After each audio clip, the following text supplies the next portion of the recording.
দিন পরে হোমসই ভদ্রলোককে দেওয়ালের সামনে থেকে প্রায় জোর করে টেনে এনে চেয়ারে বসিয়ে দিল। আপনি একটু শান্ত হয়ে বসুন প্লিজ। আমাকে আপনার সমস্ত সমস্যার কথা পরিষ্কার করে খুলে বলুন। এত অস্থির হলে কিন্তু আপনার বিপদ সহজেই মিটে যাবে না। ভদ্রলোক একবার হোমস ও আরেকবার আমার দিকে তাকিয়ে তার দুই হাতের তালু কচলে বলে উঠলেন, অস্থিরতা ছেড়ে সুস্থির হয়ে বসার যে কোনো উপায়ই দেখছি না মশাই। এখনো যে পুরোপুরি উন্মাদ হয়ে যায়নি এই রক্ষে, বুঝলেন? উফ, আপনি বুঝতে পারছেন না আমি কি এক বিশ্রী রকমের কেলেঙ্কারির মধ্যে জড়িয়ে পড়েছি। আর এই কেলেঙ্কারিটা যদি ভুল করেও একবার জনসমক্ষে প্রকাশ পেয়ে যায়, তাহলে কলঙ্কের আর সীমা তো থাকবেই না। উপরন্তু আমার জন্য সমাজের এক অত্যন্ত সম্ভ্রান্ত ব্যক্তিকে অপদস্থ হতে হবে। উফ, কি সমস্যা, কি সমস্যা! আপনার অস্থিরতা দেখেও কথাবার্তা শুনে বুঝতেই পারছি আপনি খুবই বিপদে পড়েছেন। আমি আপনার কথা শুনতেও চাই, কিন্তু তার আগে আপনার কাছে আমার একটাই অনুরোধ, কাইন্ডলি আপনি একটু ধীর স্থির হয়ে বসুন। নিজের পরিচয়টা আগে আমাদের খুলে বলুন। হ্যাঁ, বেশ বেশ আমি তবে আপনাকে আমার পরিচয় সহ বর্তমানে ঠিক কি ধরনের বিপদের সম্মুখীন হয়েছি ধীরে ধীরে খুলে বলছি। হ্যাঁ, নিশ্চয়ই। আপনি নির্দ্বিধায় অকপটে সব কিছু জানাতে পারেন। আমার নাম আলেকজান্ডার হোল্ডার, থ্রেডনিডল স্ট্রিটের হোল্ডার অ্যান্ড স্টিভেনসন ব্যাংকের সিনিয়র পার্টনার। ভদ্রলোক নামটা বলে পরিচয়টা দেওয়া মাত্রই আমার মনের মধ্যে কৌতূহলটা আরো দ্বিগুণ বেড়ে গেল। লন্ডন শহরের দ্বিতীয় বৃহত্তম বেসরকারি ব্যাংকের অংশীদারের নামটা আমাদের কাছে আগে থেকে খুবই পরিচিত ছিল। মনের মধ্যে একটাই প্রশ্ন বারবার ঘুরপাক খেতে লাগলো, এই ভেবে যে হঠাৎ কি এমন বিপদ তার জীবনে ঘটেছে যার জন্য উনি এমন উন্মত্ত হয়ে উঠেছেন। আমরা দুজনেই উন্মুখ হয়ে রইলাম ব্যাংকার ভদ্রলোকের পরবর্তী বক্তব্য শোনার জন্য। এমন সময় হোমস বলল, আচ্ছা আচ্ছা, আপনার পরিচয় তো জানলাম, তারপরে কি হলো বলুন। ব্যাপারটা বড়ই সাংঘাতিক, বুঝেছেন মিস্টার হোমস? আমার জন্য একজন গণ্যমান্য মানুষের মাথা যে কোনো সময় হেট হয়ে যেতে পারে। আমি পুলিশের কাছেও ছুটে গিয়েছিলাম, কিন্তু তারাই আপনার কাছে আসতে উপদেশ দিলেন। তাদের কথা শোনার পরে এক মুহূর্ত সময় নষ্ট না করে আপনার কাছে পড়িমড়ি করে ছুটে এসেছি। আসলে ব্যাপারটা হয়েছে কি, আপনি তো জানেনই লাভ করার জন্য সব ব্যাংকই প্রায় নানাভাবে নানা জায়গায় টাকা খাটিয়ে থাকে। আমাদের ব্যাংকও তার ব্যতিক্রম নয়। অনেক খানদানি লোক তাদের সব দামি দামি জিনিস গচ্ছিত রেখে মোটা অঙ্কের টাকা আমাদের ব্যাংক থেকে ধার নেন। এমনই একজন ভদ্রলোক যিনি শুধুমাত্র ইংল্যান্ড নয়, সারা পৃথিবী খ্যাত, গতকালকে সকালবেলায় আমাদের ব্যাংকে এসে আমার কাছে 50,000 পাউন্ড ধার চাইলেন। উনি ইচ্ছে করলেই তার বিশ্বস্ত বন্ধুদের কাছ থেকে টাকাটা খুব সহজেই ধার নিতে পারতেন, কিন্তু নিজের মান মর্যাদার কথা চিন্তা করে তিনি বন্ধুদের থেকে টাকা না নিয়ে সোজাসুজি ব্যাংকে এসে টাকাটা ধার নেওয়ার সিদ্ধান্ত নিলেন। ব্যাংকের নিয়ম অনুযায়ী কেউ যদি টাকা ধার নিতে চায়, তাহলে সেক্ষেত্রে তাকে ধার নেওয়া টাকার পরিমাণের সমমূল্য কোনো উপযুক্ত মূল্যবান জিনিস ব্যাংকে গচ্ছিত রাখতে হবে, তারপরেই সে টাকা ধার পাবে। ওই ভদ্রলোক ব্যাংকের নিয়ম অনুসারে তাই ব্রিটিশ সাম্রাজ্যের বিখ্যাত সম্পদ দ্য ব্যারিল করনেট অর্থাৎ পান্না খচিত সোনার মুকুট গচ্ছিত রাখার সিদ্ধান্ত নেন। ওই মুকুটে বা করনেটে 39টা মস্ত আকারের বেরিল বসানো ছিল, আর তাছাড়া প্রচুর সোনা তো রয়েইছে। ভদ্রলোক বলে গেছিলেন সামনের সোমবারে এসে সুদসমের টাকা ফেরত দিয়ে করনেটটি ছাড়িয়ে নিয়ে যাবেন। আমাকে বারবার সাবধান করে এই কথাও বলে গেছিলেন যে এই করনেটটা যাতে অতীব যত্নেও সামনে রেখে দিই। তিনি জানিয়েছিলেন করনেটটি থেকে একটি পান্নাও যদি কোনোভাবে খোয়া যায়, তাহলে দুনিয়ার কোথাও আর অমন দ্বিতীয় পান্না খুঁজে পাওয়া যাবে না।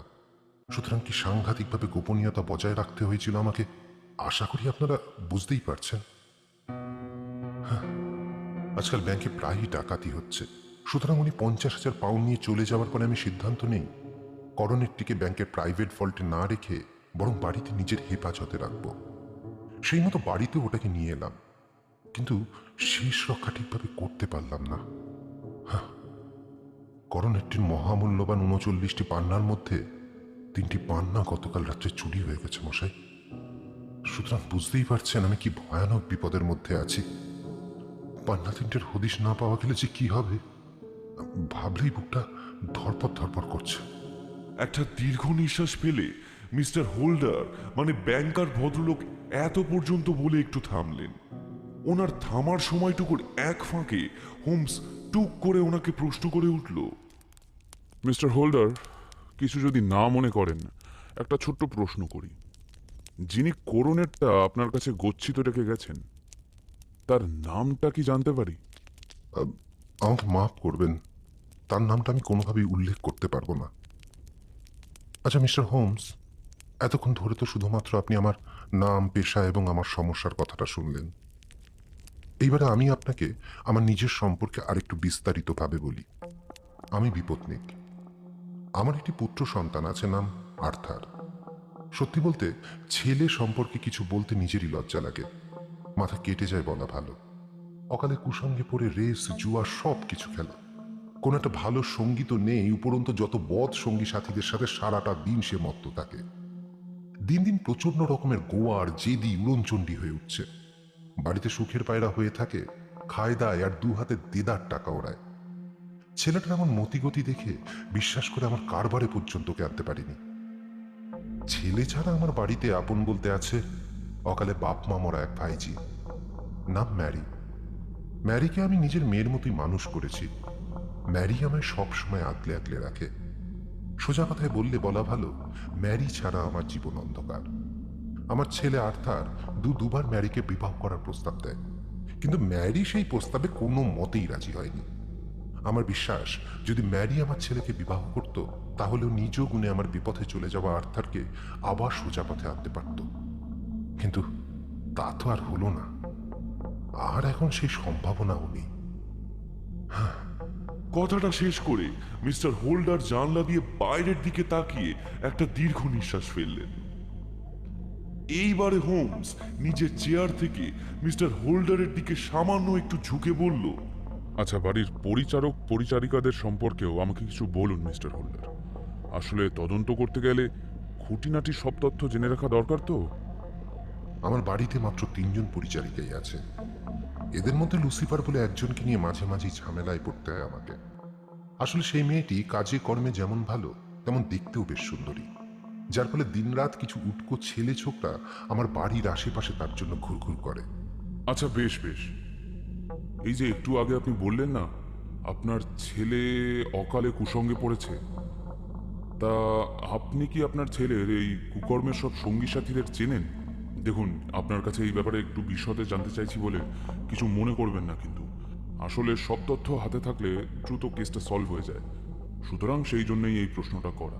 হোমসের কথা শেষ হতেই মিস্টার হোল্ডার আগের থেকে অনেকটা জোরালো মনোবলের সাথে উত্তর দিলেন, মিস্টার হোমস, আপনার প্রশ্নে আমি কিচ্ছু মনে তো করছি না, উপরন্তু ভরসা পাচ্ছি এই ভেবে যে হ্যাঁ, আপনি খুঁটিনাটি সব তথ্য জেনে নিচ্ছেন যখন, তখন আমার সমস্যাটা পুরোপুরি শুনে নিয়ে আপনি তদন্তটা ঠিক পথে করে আমাকে এই চরম বিপদ থেকে রক্ষা করবেন।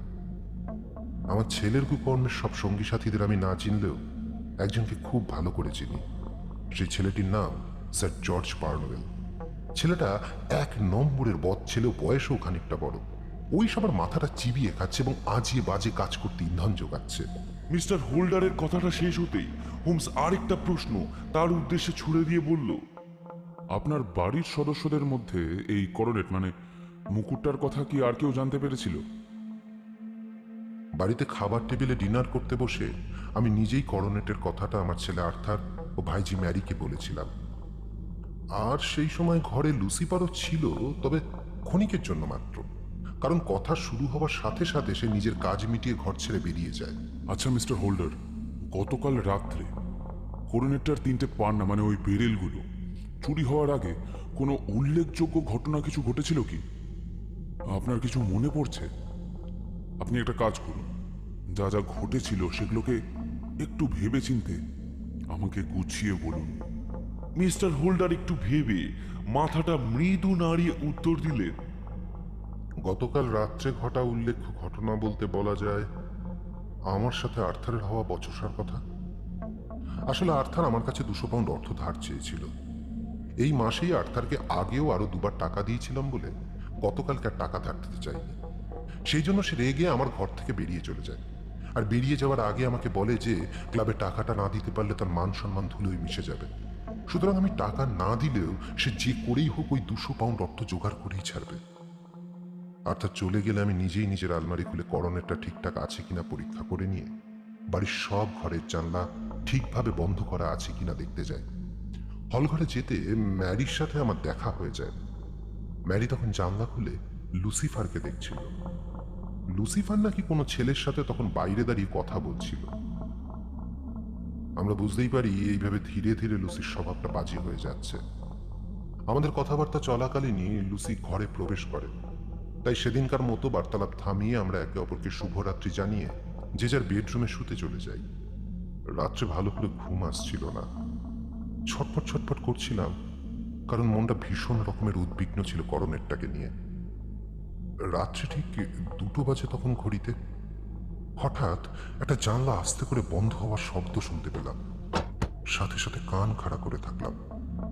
শব্দটা হওয়ার একটু বাদেই পাশের ঘরে, মানে যেই ঘরের আলমারির ভেতরে করণেরটা ছিল, সেই ঘরে কারোর পা টিপে টিপে হাঁটা স্পষ্ট আওয়াজ শুনতে পেলাম। বেশি বিলম্ব না করে একছুটে পাশের ঘরে গিয়ে দেখি কি করণেরটা হাতে নিয়ে এক মনে বাঁকানোর চেষ্টা করছে আমার পুত্র আর্থার।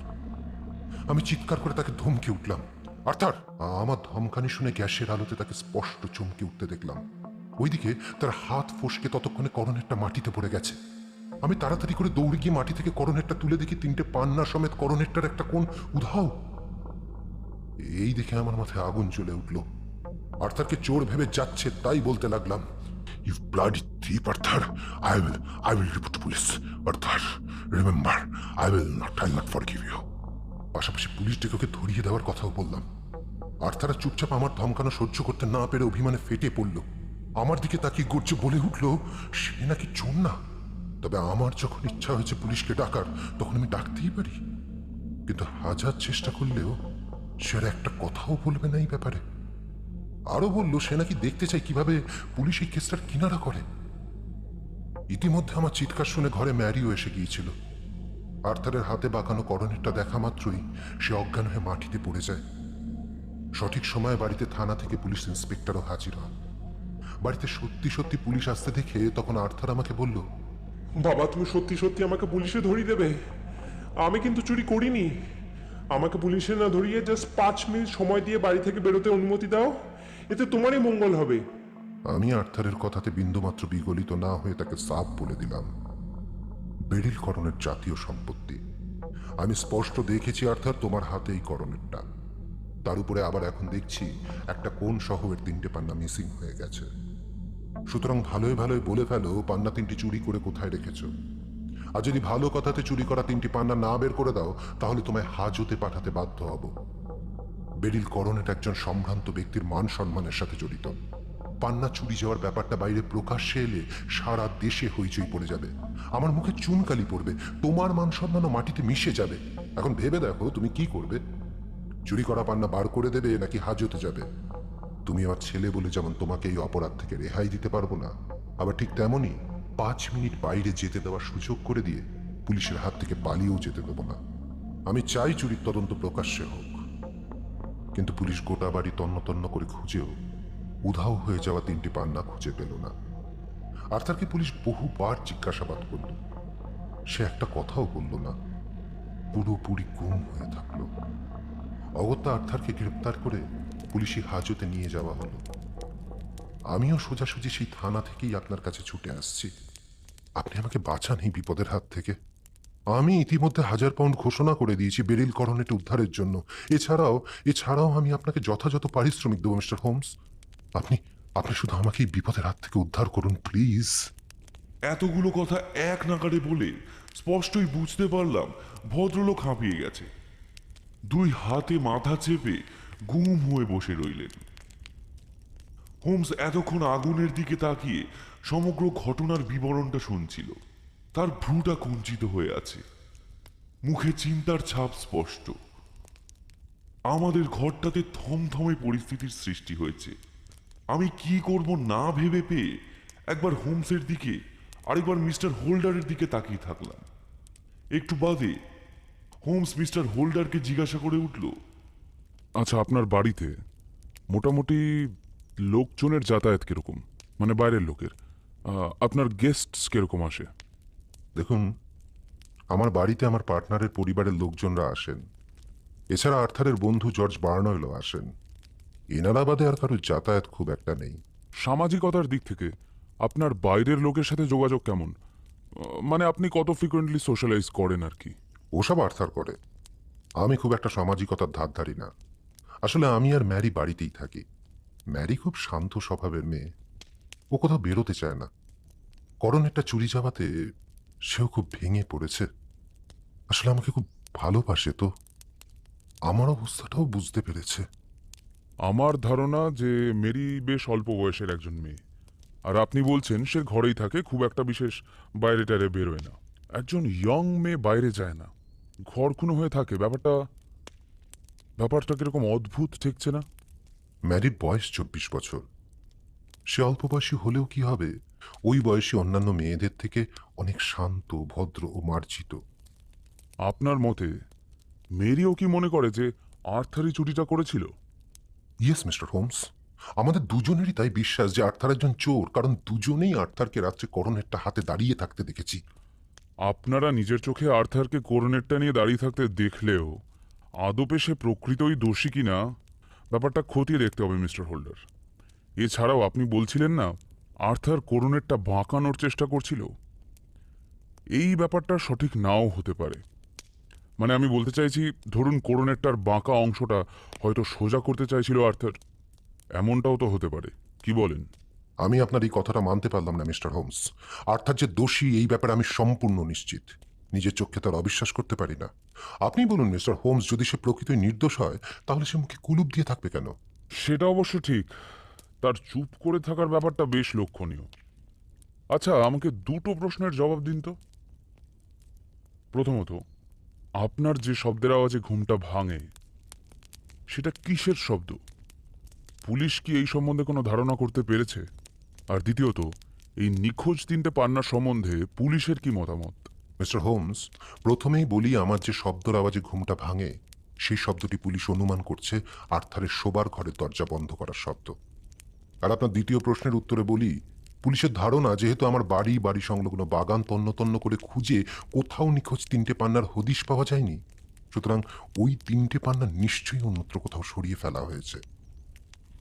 আপনাকে কটা কথা বলি শুনুন। প্রথমত, গোপনে করোনেটের পান্না চুরি করা যার উদ্দেশ্য, সে রাত দুপুরে বাড়িশুদ্ধ লোককে জাগিয়ে দেওয়ার মতো শব্দ করে দরজা বন্ধ করবে না। আর দ্বিতীয়ত, আপনি কেসটা যতটা সোজা বলে মনে করছেন ততটা কিন্তু নাও হতে পারে, বরং বেশ জটিলই ঠেকছে আমার কাছে। আর আপনি একটা ব্যাপার একটু ভেবে দেখুন, আপনার ছেলে এতটাই নিরেট যে ধরা পড়বার কথা বেমালুম ভুলে সে নিজের খাট থেকে সশব্দে নেমে দরজা বন্ধ করে আপনার ড্রেসিং রুমে ঢুকে আলমারি খুলে গায়ের জোরে করোনেটটা বাঁকিয়ে 3টে পান্না খসিয়ে নিয়ে আবার একটু সময়ের মধ্যেই খুবই গোপনীয় একটা জায়গায় 3টে পান্না লুকিয়ে রেখে এসে বাকি 36টা পান্না সমেত সোনার করোনেটটা নিয়ে ঘুরে ফিরে সেই আপনার ড্রেসিং রুমেই ঢুকলো। ব্যাপারটা কি স্বাভাবিক? আপনিই বলুন তো। আর্থারের যদি পান্না চুরি করার উদ্দেশ্য নাই থাকতো তাহলে করণেরটা এইভাবে রাত্রিবেলা চুপি চুপি বার করলো কেন? হ্যাঁ, আর্থার কেন কিছু বলল না, এটাই এখন সব থেকে বড় প্রশ্ন। আর এই প্রশ্নের যথাযথ উত্তর খুঁজতে গেলে আমাদের এখন একবার আপনার বাড়ি যেতে হবে মিস্টার হোল্ডার।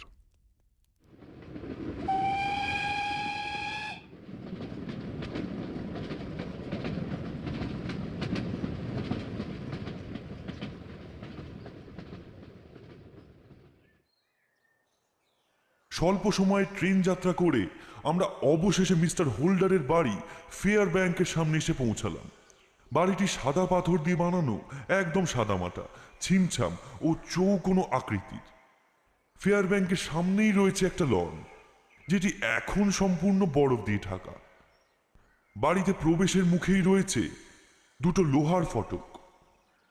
বাড়িটির ডান দিক ও বাম দিক দিয়ে চলে গেছে দুটো গলি, এবং দুটো গলির মধ্যে বাম দিকের গলিটি গিয়ে মিশেছে আস্তাবলের দিকে। এই গলিতে লোকজনের যাতায়াত খুব কমই হয় বলা যায়। ডান দিকের গলিটা চলে গেছে বাগানের দিকে।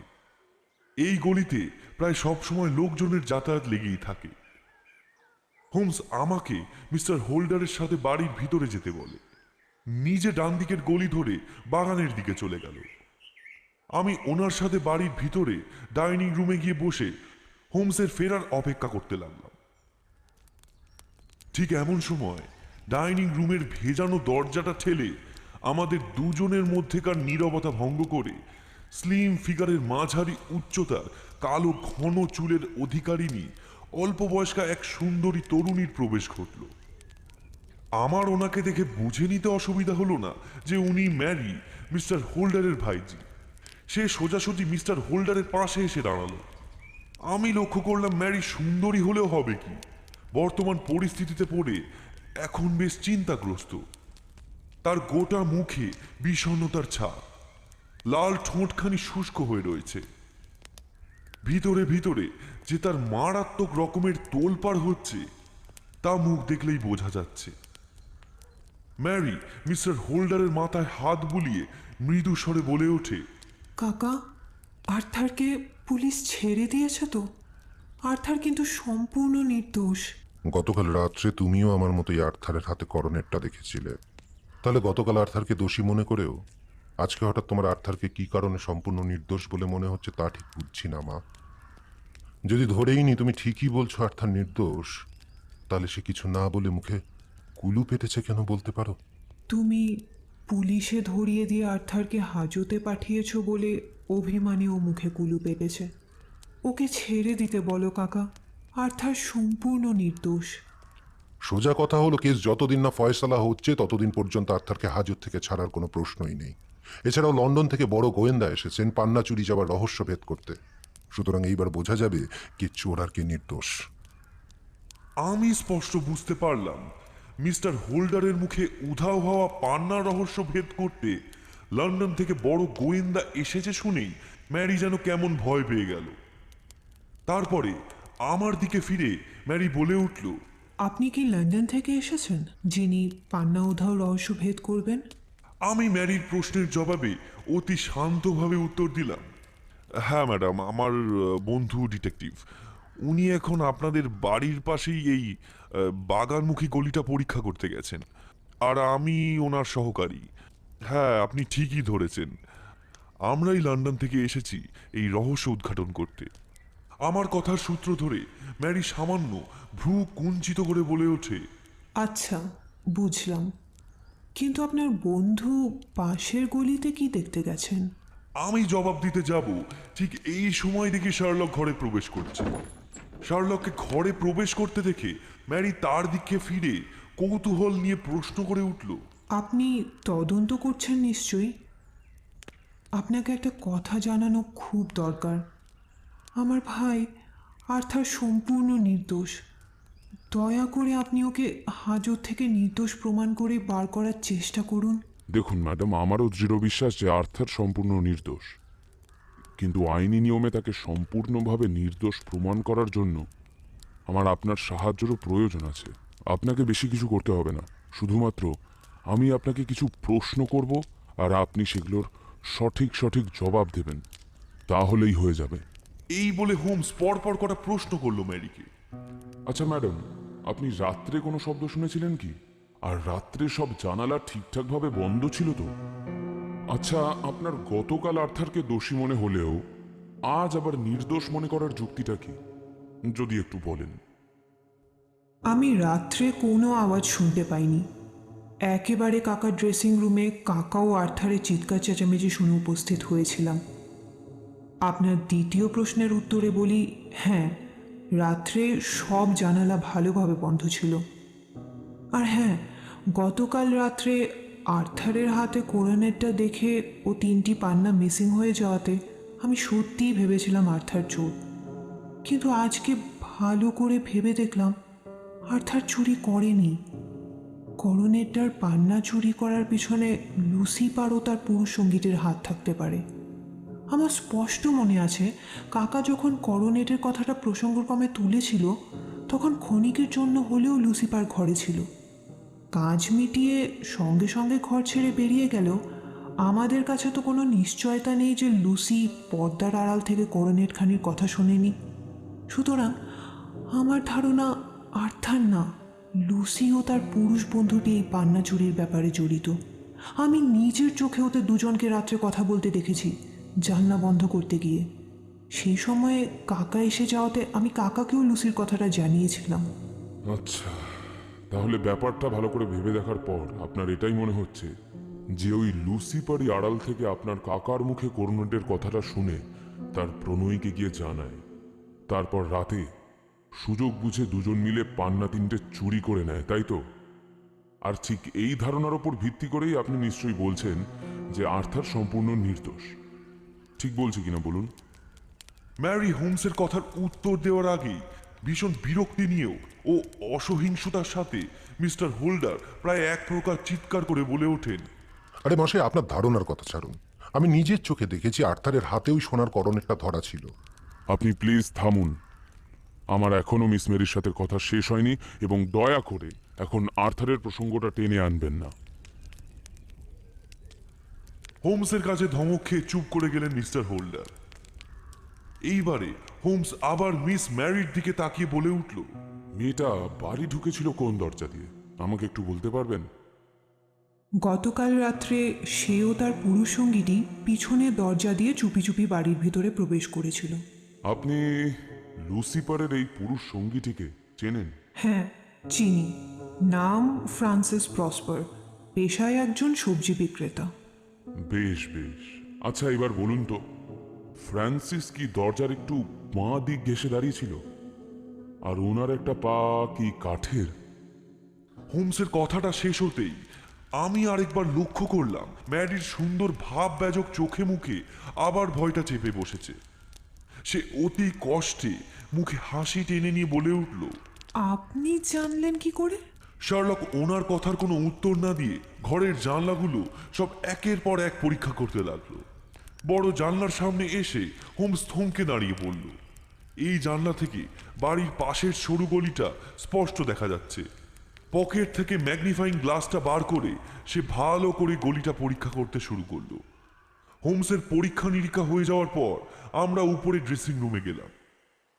মিস্টার হোল্ডার ড্রেসিং রুমটি অতি সাধারণ কার্পেট দিয়ে মোড়া। এছাড়া রয়েছে কয়েকটি সাধারণ আসবাবপত্র, আয়না ও আলমারি। আলমারির তলাটা তীক্ষ্ণ চোখে তাকিয়ে দেখল হোমস। তারপরে মিস্টার হোল্ডারের দিকে তাকিয়ে বলে উঠল, আচ্ছা, এই আলমারিতেই নিশ্চয়ই করোনেটটা আছে। আমাকে একবার চাবিটা দিন প্লিজ। মিস্টার হোল্ডার হোমসের কথা মতো আলমারির চাবিটা এগিয়ে দিলেন। হোমস চাবি ঘুরিয়ে আলমারি খুলে ঝকঝকে সুন্দর করনেটটা বার করে আনলো। একটা জিনিস খেয়াল করলাম, চাবিটা দিয়ে আলমারিটা খোলার সময় কোনো শব্দ হলো না। করনেটটা দেখার মতন সুন্দর। ঘর শুদ্ধ দেখলো করনেটের একটা দিক ভাঙা। বুঝতে অসুবিধা হলো না ওই অংশটা থেকেই 3টি পান্না চুরি করে নেওয়া হয়েছে। মিস্টার হোল্ডার, আর্থার তাহলে এই দিকেরই অংশটা ভেঙে ও বাঁকিয়ে 3টে পান্না চুরি করেছে বলে আপনি মনে করেন, তাই তো? আচ্ছা, আমিও একবার চেষ্টা করে দেখি করোনেটার কোনো অংশ ভাঙা যায় কিনা। হোমসের কথাটা শুনে ভদ্রলোক আঁতকে উঠলেন। ঘরে উপস্থিত বাকিদেরও হোমসের করনেট ভাঙার প্রচেষ্টার কথা শুনে চোখ কপালে ওঠার জোগাড়। হোমস সর্বশক্তি দিয়ে করনেটের একটা কোণের দিকের অংশ ভাঙার জন্য চেষ্টা করল, কিন্তু সে ব্যর্থ হলো। আমি আর চোখে একবার মিস্টার হোল্ডার ও ম্যারির দিকে তাকালাম। দেখলাম ওনারা দুজনেই হতভম্ব হয়ে দাঁড়িয়ে। এইবারে হোমস মিস্টার হোল্ডারের দিকে ফিরে বলে উঠল, মিস্টার হোল্ডার, চাবি দিয়ে তালাটা খোলার সময় দেখলেন কোনো শব্দ হলো না। এইবার বুঝতে পারছেন ঠিক এই কারণের জন্যই আপনি গাঢ় নিদ্রায় আচ্ছন্ন না থাকলেও আলমারি খোলার সময় বুঝতে পারেননি। আচ্ছা, এইবার আসি করোনেট ভাঙার প্রসঙ্গে। ঘরের মধ্যে উপস্থিত সবাই নিশ্চয়ই দেখলেন সর্বশক্তি প্রয়োগ করেও আমি করোনেটের কোনো অংশই বিন্দুমাত্রও ভাঙতে পারলাম না। বলে রাখি, আমার হাতের জোর কিন্তু নেহাত কম নয়। সুতরাং একটা জিনিস নিশ্চয়ই পরিষ্কার হয়ে গেছে সবার সামনে, যে একজন সাধারণ মানুষের পক্ষে এত কম সময়ের মধ্যে এই মূল্যবান করোনেটটা ভাঙা একদমই কিন্তু সহজ ব্যাপার নয়। আর যদি ধরেও নি কেউ করোনেটটা ভাঙতে সক্ষম হবে, তাহলে একটু ভেবে দেখুন তো, এই শক্ত করোনেট কিন্তু একেবারে কোনো মতেই নিঃশব্দে ভাঙা সম্ভব নয়। ভাঙার পরে আওয়াজ হতে বাধ্য। এতগুলো কথা এক নাগাড়ে বলে শার্লক একটু থামল। তখন সারাটা ঘর জুড়ে একটা অদ্ভুত নিস্তব্ধতা বিরাজ করছে। কারুর মুখে কোনো কথা নেই। এইবারে সে আবার মিস্টার হোল্ডারের দিকে ফিরে তাকে সোজাসুজি বলে উঠল, কি মিস্টার হোল্ডার, আপনার খাট থেকে মাত্র কয়েক গজ দূরে এত কাণ্ড ঘটল, অথচ আপনি কিছুই টের পেলেন না? অথচ এইদিকে আবার বলছেন রাত্রে ঠিকঠাক ঘুম আসছিল না। তাহলে আমি তো কিছুই বুঝে উঠতে পারছি না মিস্টার হোমস। কি ম্যাডাম, আপনার কি মনে হচ্ছে? আমারও কিছুই মাথায় ঢুকছে না মিস্টার হোমস। আচ্ছা, আপনি যখন আপনার ছেলেকে দেখেছিলেন, সে কি কোনো চটি বা জুতো পরেছিল? না, তার পরনে খালি প্যান্ট শার্ট ছিল। আপাতত আমার আর কিছুই দেখার নেই মিস্টার হোল্ডার। আপনি কাল সকাল 9টা থেকে 10টার মধ্যে আমার সাথে বেকার স্ট্রিটে দেখা করুন।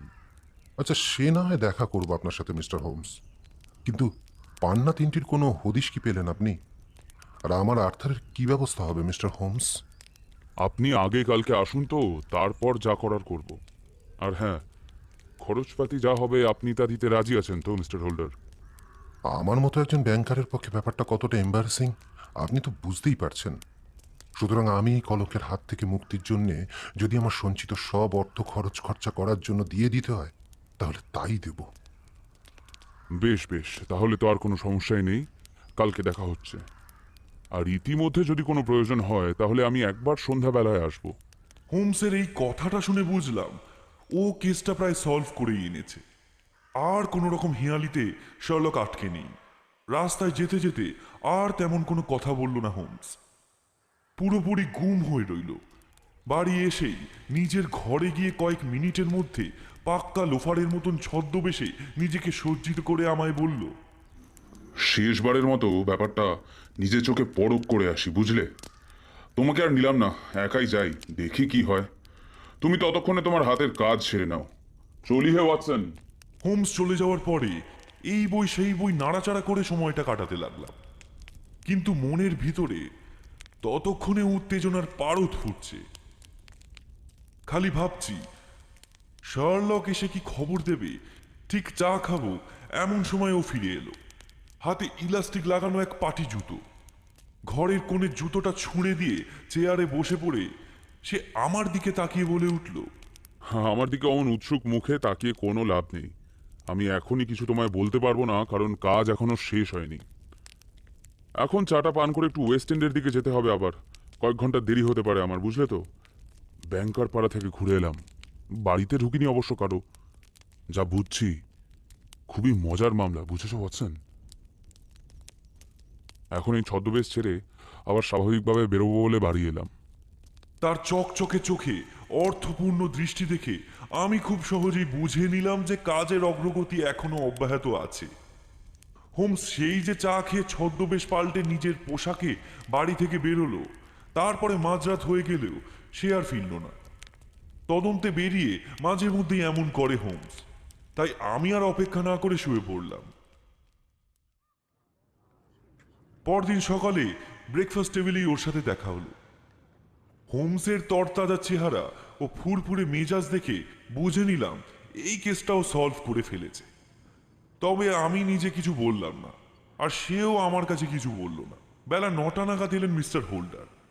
এক রাত্রের মধ্যেই তার চেহারা অর্ধেক হয়ে গেছে। চুলের সাদা ভাবটাও যেন বেশি বেড়ে গেছে। সমস্ত শরীর জুড়ে ক্লান্তি ও অবসাদের ছাপ। কোনো রকমে ঘরে ঢুকেই ধপ করে তিনি চেয়ারে বসে আমার আর হোমসের দিকে তাকিয়ে বলে উঠলেন, এমন দুর্বিপাকে আগে কোনো দিনও পড়িনি জানেন। দুদিন আগেও আমার ঘরে সুখ শান্তির কোনো অভাব ছিল না। জানি না কোন দোষে আমার আজকে এই অবস্থা। সব দিক থেকে সর্বহারা হয়ে পড়েছি আমি।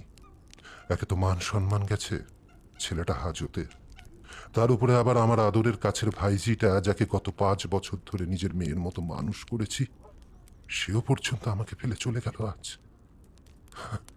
চলে গেছে? মেরি? হ্যাঁ, সে চলে গেছে।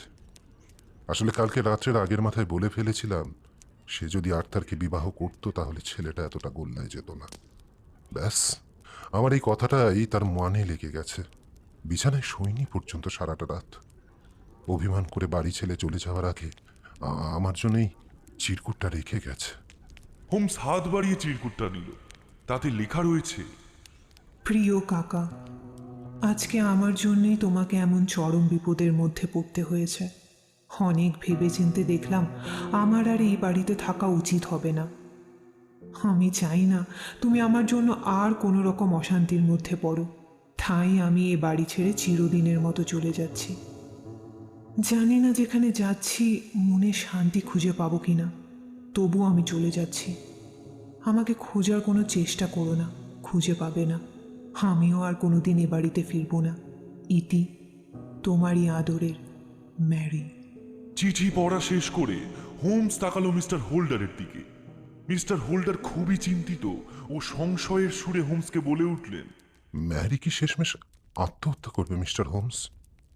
ওদিকে চুরি হয়ে যাওয়া পান্নাগুলোরও কি কোনো হদিশ পেলেন আপনি? আমি যে আর পারছি না, কিচ্ছু ভালো লাগছে না। না না, এটুকু নিশ্চিত করে আপনাকে বলতে পারি, ম্যারি আর যাই করুক আত্মহত্যা করবে না। চুরি হয়ে যাওয়া 3টে পান্নাই আপনি ফেরত পাবেন, কিন্তু তার জন্য কিন্তু আপনাকে কিছু টাকা খরচ করতে হবে। আপনি পারবেন তো? চুরি হয়ে যাওয়া পান্না পুনরায় উদ্ধার করতে আমি 1000 কেন, দরকার পড়লে 10,000 পাউন্ড দিতেও রাজি মশাই। আহা মিস্টার হোল্ডার, অত খরচ করতে হবে না। পুরস্কারের টাকাটা ধরে সব মিলিয়ে ওই প্রায় ধরুন না 1000 টাকা খরচা করতে পারলেই হয়ে যাবে। আপনার সাথে আশা করি চেক বইটা আছে। এই নিন, আমি কলম দিচ্ছি। ঝটপট একটা 4000 পাউন্ডের চেক লিখে ফেলুন দেখি। আমার এই অত্যন্ত প্রিয় মানুষটির সাথে আমি দীর্ঘদিন সহকারী হিসেবে থেকে থেকে তার এই ধরনের স্বভাবটা খুব ভালো করে জেনে গেছি। সুতরাং তার এই সব ধরনের কথাতে এখন আর একটুকু অবাক হই না। এইদিকে আমি না অবাক হলেও মিস্টার হোল্ডার কিন্তু হোমসের কথা শুনে কিছুক্ষণ হতভম্ব হয়ে বসে থাকলেন। বুঝতেই পারলাম সব কিছুই যেন তার কাছে হিয়ালির মতন লাগছে। যাই হোক, শেষমেশ তিনি চেকটা লিখে দিলেন। হোমস এইবারে ডেস্কের ড্রয়ার খুলে 3খানা সোনার পান্না বার করে টেবিলের ওপর ছুঁড়ে দিল। পান্না 3টে টেবিলের ওপর ছুঁড়ে দেওয়ার সাথে সাথে হুমড়িকে সেগুলো মুঠোবন্দি করে নিলেন মিস্টার হোল্ডার। মুহূর্তের মধ্যে মনে হলো তিনি আগের থেকে যেন অনেকটা চাঙ্গা হয়ে উঠলেন। তার সেই নিস্তেজ ভাবটা কোথায় যেন ভ্যানিশ হয়ে গেল। তিনি এইবারে হোমসের দিকে তাকিয়ে কৃতজ্ঞতার সুরে বলে উঠলেন, ওহ ওহ, কি বলে যে আপনাকে আপনাকে ধন্যবাদ দেবো বুঝে উঠতে পারছি না। আপনি আমাকে বাঁচালেন। দেখুন, আমাকে ধন্যবাদ না জানালেও চলবে, কিন্তু আমি আপনাকে এখন কিছু অপ্রিয় সত্য কথা বলতে চাই। আমি জানি আপনার পক্ষে এই কথাগুলো শোনা খুবই কষ্টকর হবে, তবু আপনার সব সত্যিটা জানা একান্ত দরকার। তাই আমি আপনাকে অনুরোধ করব যে আমি এখন যা যা বলছি সেগুলো দয়া করে ধৈর্য ধরে শুনুন। প্রথমেই বলি, আর্থার চুরিটা করেনি। হ্যাঁ, আপনার ছেলে সম্পূর্ণ নির্দোষ। আমি তার কাছে গিয়েছিলাম, এই ব্যাপারে তার সাথে বিস্তারিতভাবে কথাও বলেছি। এছাড়া তার কাছে এমন কিছু কথা জানতে পেরেছি যেগুলো আমার জানা ছিল না। এইবার আসছি আসল কথাতে, যেটা শুনলে আমি কিন্তু আবারও বলছি আপনি আঘাত পাবেন। তবু কোনো রকম ভনিতা না করেই বলি, আপনার আদরের ভাইজি ম্যারিন ও স্যার জর্জ বার্নওয়েল দুজনে মিলিত প্রচেষ্টায় কর্নেটটা থেকে 3টে পান্না চুরি করে নিয়েছিল, আর ম্যারি বার্নওয়েলের সাথেই পালিয়ে গেছে। জর্জ বার্নওয়েল ইংল্যান্ডের একজন নাম করা দুষ্কৃতী। হেনার তো কোনো বিবেকবোধ নেই, জুয়া খেলে সর্বশান্ত হয়ে গেছে।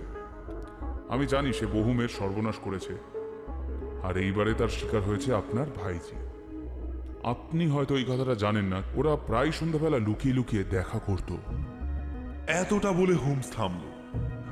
অপরিসীম ক্লান্তি, হতাশা, এক ঝাঁক অবিশ্বাস যেন তাকে তখন শক্ত বন্ধনীতে আষ্টে পিষ্টে বেঁধে ফেলেছে। এসব আপনি কি বলছেন মিস্টার হোমস? আমি যে আমি যে আমি যে কিছুই বিশ্বাস করে উঠতে পারছি না। কিভাবে ম্যারি নিজের সর্বনাশ এইভাবে নিজে নিজেই ডেকে আনতে পারলো? না না না না, আমি এখন কি করি কিছুই যে বুঝে উঠতে পারছি না। মেয়েটার ওই ভদ্রকের সঙ্গে পড়ে যে কি ভয়ঙ্কর পরিণতি হতে পারে সেই কথা ভেবেই তো আমার গা হাত পা ঠান্ডা হয়ে যাচ্ছে। আপনি একটু শান্ত হয়ে বসুন মিস্টার হোল্ডার। এই মুহূর্তে আপনি তেমন বিশেষ কিছুই করে উঠতে পারবেন না। মনে রাখবেন, ম্যারি স্বেচ্ছাতেই আপনার বাড়ি ত্যাগ করেছে। আর এছাড়াও এতক্ষণে ম্যারি আর জর্জ বার্নওয়েল অনেকটাই পথ চলে গেছে। তাদের নাগালে পাওয়া এখন আর খুব একটা সহজ নয়। আপনাকে এইবারে বরং আমি সেদিনকে রাত্রের ঘটনাগুলো শোনাতে চাই। গোটা ঘটনাটা শোনার পরেই আপনার কাছে ব্যাপারটা পরিষ্কার হয়ে যাবে। বসুন। হোমস এইবারে সেই দিন রাত্রের ঘটনাটা বলা শুরু করল। আপনি শুতে গেছেন মনে করে জানলা খুলে মেরি সর্বপ্রথম বার্নওয়েলকে করোনেটের কথাটা জানান। সোনার করোনেটে বেরিল বসানো আছে জেনে বার্নওয়েল আর সময় নষ্ট করে খুব দ্রুত করোনেটটি নিজের কাছে হস্তগত করার ইচ্ছা প্রকাশ করে। ভালোবাসায় অন্ধ মেরিও রাজি হয়ে যায় এই প্রস্তাবে। সবে যখন তারা করোনেটটা কিভাবে হাতানো যায় তার সলা পরামর্শ করতে শুরু করেছে, ঠিক সেই মুহূর্তে আপনি হলঘরে এসে উপস্থিত হলেন। তখন ম্যারি আর অন্য কোনো উপায় না দেখে, আপনি যাতে কোনো কিছু সন্দেহ না করেন তাই আপনার নজর লুসিফারের দিকে ঘোরানোর চেষ্টা করে। লুসিফার যে পুরুষ সঙ্গীটির সাথে দেখা করতে গেছে এই কথাটা আপনাকে বলে। এদিকে আপনি আর্থারকে ক্লাবের জন্য টাকা না দেওয়ায় সে কোথা থেকে টাকা জোগাড় করবে এই সব ভেবে নিরাপত্তাহীনতায় ভুগছিলেন। ফলে দুশ্চিন্তার চোটে ঘুমোতেই পারছিলেন না। এমনিতেই আপনার সাথে তার বচসা হওয়ার জন্য মাথাটা শুরু থেকেই গরম ছিল। ঠিক ওই সময় ঘরের বাইরে কারুর খুব সন্তর্পণে হাঁটার শব্দ শুনে আর্থারের মনটা কেমন কু ডেকে উঠল। তাই সেও বিলম্ব না করে চুপি চুপি বাইরে বেরিয়ে এসে দেখে মেরি খুব সাবধানে পা ফেলে ফেলে আপনার ড্রেসিং রুমে ঢুকছে। আর্থার মেরিকে ওই রকম ভাবে লুকিয়ে লুকিয়ে ড্রেসিং রুমে ঢুকতে দেখেই খুব দ্রুত নিজের ঘরে ফিরে এসে গায়ে জামাটা গলিয়ে নিয়ে আবার ফিরে গিয়ে ড্রেসিং রুমের দরজার আড়ালে দাঁড়ায়। আর্থার দেখে আলমারিটা খুলে করোনেটটা নিয়ে আবার খুব সন্তর্পণে ধীরে ধীরে নিচে নেমে যাচ্ছে মেরি। এইখানেই আর্থারের অবাক হওয়ার শেষ ছিল না, কারণ আর্থার দেখল মেরি নিচে নেমে করোনেটটা আবার জানলা খুলে কাকে যেন পাচার করছে। আর্থার আড়ালে দাঁড়িয়ে অপেক্ষা করতে লাগলো, এই ভেবে যে ম্যারি যেই ঘরে চলে যাবে অমনি সে জানলা টপকে বাইরের লোকটাকে ধরবে। মেরি নিজের ঘরে চলে যেতেই জানলা খুলে লাফিয়ে বাইরে নামলো আর্থার। বার্নওয়েল যে ম্যারির সাথে জোট বেঁধে অপরাধটা করেছে সেটা তো সে প্রথমে বুঝতে পারেনি। যাই হোক, জানলার বাইরে গিয়ে পড়তে আর্থারের সাথে সেই লোকটার দারুণ ধস্তাধস্তি শুরু হয়। আর সেই সময় আর্থার চিনতে পারে লোকটাকে। করোনেটটা নিয়ে পালাচ্ছে আর কেউ নয়, স্বয়ং বার্নওয়েল। বার্নওয়েলকে একটা সপাটে ঘুষি মেরে কুপঘাত করে আর্থার করোনেটটা ছিনিয়ে নেয়। আর ওইদিকে বার্নওয়েল ঘুষির আঘাতে ভালো মতো জখম হয়ে কোনো রকমে পালিয়ে যায়। আর্থার যেহেতু ম্যারিকে ভালোবাসত তাই এত কাণ্ড হয়ে যাওয়ার পরে কোনো রকম চিৎকার চেঁচামেচি না করে আপনার ড্রেসিং রুমে সে করোনেটটা রাখতে আসে। কিন্তু করোনেটটা আলমারিতে রাখতে গিয়ে তার নজরে আসে 3টে বেরিল মিসিং আর করোনেটটা একটা জায়গায় বাঁকা। আর্থারের তখন মনে হয় যদি সে কোনোভাবে করোনেটের বাঁকা অংশটিকে সোজা করতে পারে তাহলে হয়তো ম্যারির ওপর কেউ সন্দেহ করবে না। তাই সে করোনেটটা হাতে নিয়ে যেই বাঁকা অংশটা সোজা করার জন্য উদ্যত হতে যাবে ঠিক তখনই আপনিও ঘরে এসে উপস্থিত হন। আর্থারকে করোনেটটা হাতে নিয়ে দাঁড়িয়ে থাকতে দেখে আপনার স্বাভাবিকভাবেই সন্দেহ হয় যে আর্থারই বোধহয় চুরিটা করেছে। আর তাই আপনি আর্থারের কথা কানে তুললেন না, শেষে তাকে পুলিশের হাতে তুলে দিলেন। আপনার কাছে চোরের অপবাদ পেয়ে সে অভিমানে চুপ করে যায়। আর ম্যারির প্রতি তো তার একটা বিশেষ দুর্বলতা ছিল, যার ফলে সে একবারও পুলিশের সামনে ম্যারির নামটা নেন। আপনাকে আরো একটা কথা জানিয়ে রাখি মিস্টার হোল্ডার, চুরির রাত্রে আপনার কাছে আর্থার 5 মিনিট সময় চেয়েছিল। সে বাইরে যেতে চেয়েছিল। আর্থার চেয়েছিল বাইরে বেরিয়ে 5 মিনিটের মধ্যে ধস্তাধস্তির সময় কোনোভাবে ভেঙে যাওয়া করোনেটের ভাঙা অংশটি গলি থেকে তুলে আনতে। আপনি ওই দিন আর্থারকে বেরোতে অনুমতি দিলে ও পালিয়ে যেত না মিস্টার হোল্ডার। মেরির কথাতে আমি প্রথমে বিভ্রান্ত হয়েছিলাম। মেরি জানিয়েছিল লুসি ও তার পুরুষ সঙ্গী গল্প করার আড়ালে যোগসাযোগ করে করোনেটটা হাতাতে পারে। এই সম্ভাবনাটাকেও আমি একেবারে উড়িয়ে দিইনি, কারণ আপনার বাড়ির রান্নাঘরের দরজার পাশে বরফের ওপরে একজন নারী ও একজন পুরুষের স্পষ্ট পায়ের ছাপ দেখতে পেয়েছিলাম। আর এমনকি সেই পুরুষের একটি পা যে কাঠের সেটাও বুঝতে পারি বরফের ওপর স্পষ্ট গোলাকার দাগটা দেখে। কিন্তু গলিতে ঢুকে ভুল ভাঙলো আমার। গলিতে চোখে পড়ল বরফের ওপর দু জোড়া পায়ের ছাপ, এক জোড়া ছাপ বুটের ও আরেক জোড়া খালি পায়ের। ভালো করে পরীক্ষা করে দেখলাম বুটের ছাপ মারিয়ে আরেকজন দৌড়াচ্ছে খালি পায়ে। একটু ভালো করে পরীক্ষা করতেই বোঝা গেল বুটের ছাপের ওপর খালি পায়ের ছাপ, তার মানে বুটের ছাপ মারিয়ে আরেকজন দৌড়াচ্ছিল খালি পায়ে। আচ্ছা, আপনার মনে আছে মিস্টার হোল্ডার, আপনি বলেছিলেন আর্থারের পায়ে কোনো চটি বা বুট ছিল না। সুতরাং আমি স্পষ্ট বুঝতে পারলাম যে বুট পরা লোকটির পিছনে আর্থার ছুটেছিল। আর এই ছাপগুলো অনুসরণ করে একটু এগিয়ে যেতেই চোখে পড়লো এক জায়গায় রয়েছে কয়েকটা গর্ত ও তারই আশেপাশে লেগে রয়েছে কয়েকটা রক্তের দাগ। ওই গর্ত ও রক্তের দাগ দেখে বুঝলাম এই স্থানেই তাদের মধ্যে ধস্তাধস্তি হয়েছে। কিন্তু গর্তটা পেরিয়ে যেতেই আর কোথাও খালি পায়ের ছাপটা চোখে পড়ল না। তার বদলে চোখে পড়ল শুধুমাত্র ওই এক জোড়া বুটের ছাপ, তার সাথে কয়েক ফোঁটা রক্ত। এইবার এইখান থেকে বুঝে গেলাম বুট পরা লোকটি জখম হয়ে ফিরে গেছেন, আর তার পাশাপাশি নজরে এলো খালি পায়ের ছাপটা পুনরায় আবার আপনার বাড়িতে ফিরে আসছে। এতটা পর্যন্ত পরিষ্কারভাবে কেসটাকে সাজিয়ে নিয়ে আমার মেনলি দুটো প্রশ্ন রইল। এক, আলমারি থেকে কোরনেটটাকে কে নামিয়ে আনলো? আর দুই, বাইরে থেকে সোনার কোরনেটটা নিয়ে পালালোই বা কে? প্রশ্ন দুটোর উত্তর খোঁজার জন্য মাথা ঘামাতে শুরু করলাম। সন্দেহের তালিকা থেকে আপনাকে বাদ দিয়ে দিলাম, পড়ে থাকলো আপনার ছেলে। এইবারে ভাবলাম পরিচারিকাদের মধ্যে কেউ যদি চুরি করে থাকে তার নাম গোপন করে কিন্তু আর্থার হাজতে যেত না। কিন্তু খটকাটা হলো এইভাবে সে নিজে নির্দোষ হওয়া সত্ত্বেও কার মুখ চেয়ে মুখে কুলু পেতে নির্বিবাদে হাজতবাস মেনে নিচ্ছে। এইবারেই দৃশ্যপটে এসে গেল ম্যারি। বুঝতে খুব একটা অসুবিধা হলো না যে একমাত্র মেরির জন্যই সে শত কষ্ট হলেও হাজতবাস মেনে নেবে। এর পাশাপাশি মনে পড়ে গেল আপনি বলেছিলেন রাত্রে শুতে যাওয়ার আগে হলঘরে আপনার সাথে মেরির জানলার সামনে দেখা হয়েছিল। আমি দুয়ে দুয়ে চার করলাম। মনে পড়ল আপনি বলেছিলেন মেরি আর্থারের হাতে কোরনেটটা দেখে অজ্ঞান হয়ে পড়েছিল।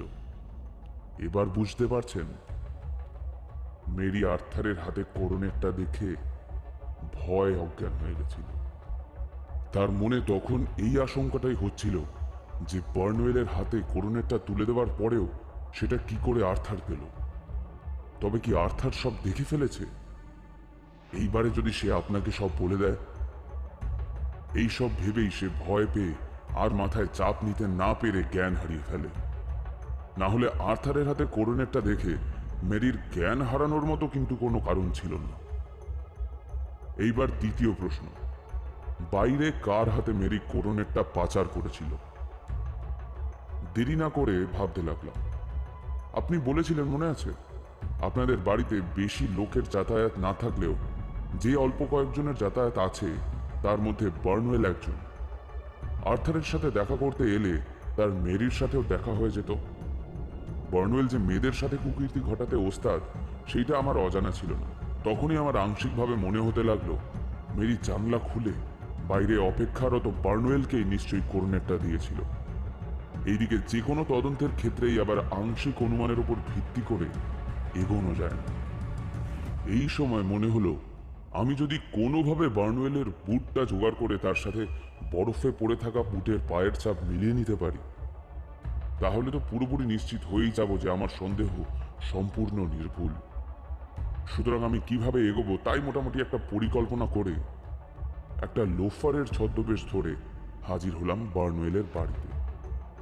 তার বাড়ির পরিচারকের পকেটে কিছু টাকা গুঁজে দিয়ে জেনে নিলাম যে আগের দিন রাত্রে তার মালিক মুখে জখম নিয়ে বাড়ি ফিরেছে, আর তার সাথে সাথে বার্নওয়েলের একজোড়া বুটও হাতিয়ে নিলাম। আপনার বাড়ির গলিতে বরফের ওপর পড়ে থাকা বুটের ছাপের সাথে এই বুটের ছাপ মেলাতেই দেখলাম দুটো ছাপ হুবহু এক। ব্যাস, এইবারে পুরোপুরি নিশ্চিন্ত হয়ে গেলাম বার্নওয়েলও দোষী। আর এটাও বুঝতে পারলাম যে তার কাছেই রয়েছে 3টে পান্না। সুতরাং বাড়ি ফিরে ছদ্মবেশ পাল্টে নিজের বেশে আবার বার্নওয়েলের বাড়িতে গেলাম।